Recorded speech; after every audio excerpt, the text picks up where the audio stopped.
សូមឲ្យរូបភាពចុងក្រោយគឺជារូបភាពដែលយើងនៅតែញញឹមឲ្យគ្នាសូមឲ្យរូបភាពចុងក្រោយគឺជាការចងចាំដ៏សែនស្រស់បំព្រ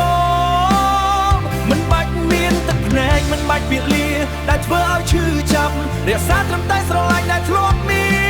នស្នេហាដែលធ្លាប់មានស្នេហាដែលធ្លាប់ល្អទុកក្នុងចិត្តយើងរហូតតទៅ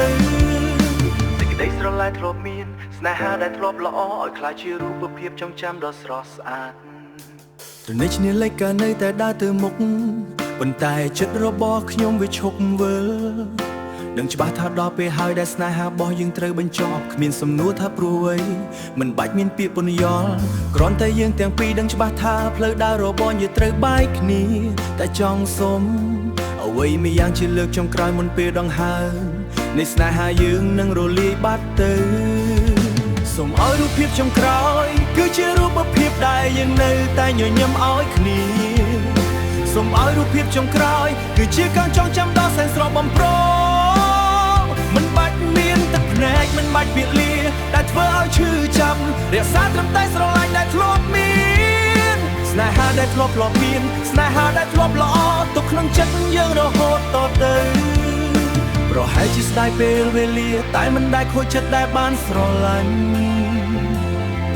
រាល់រឿងរ៉ាវដែលកន្លងមកគឺជាដែលអ្វីនឹងរក្សាទុកទោះបីថ្ងៃស្អែកនឹងគ្មានរូបអូនហើយបងត្រូវដើរម្នាក់ឯងតែនៅក្នុងបេះដូងរបស់បងនឹងនៅមានអូននៅក្នុងនោះ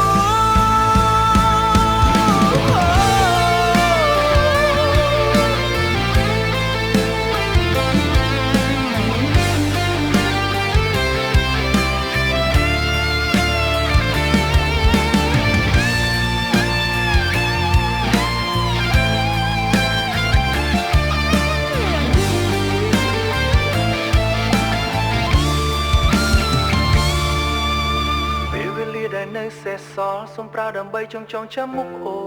នឲ្យច្បាស់បំផុតមុនពេលដែលយើងមិនបានជួបគ្នាឲ្យខ្លាចជារូបភាពចងចាំលើកចុងក្រោយសូមឲ្យរូបភាពចុងក្រោយគឺជារូបភាពដែលយើងនៅតែញញឹមឲ្យគ្នាស្នេហាដែលធ្លាប់មានស្នេហាដែលធ្លាប់ល្អទុកក្នុងចិត្តយើងរហូតតទៅសេចក្តីស្រឡាញ់ដែលធ្លាប់មានសេចក្តីស្រឡាញ់ដែលធ្លាប់មានមុននឹងបែកគ្នាទៅសូមចាំតែរឿង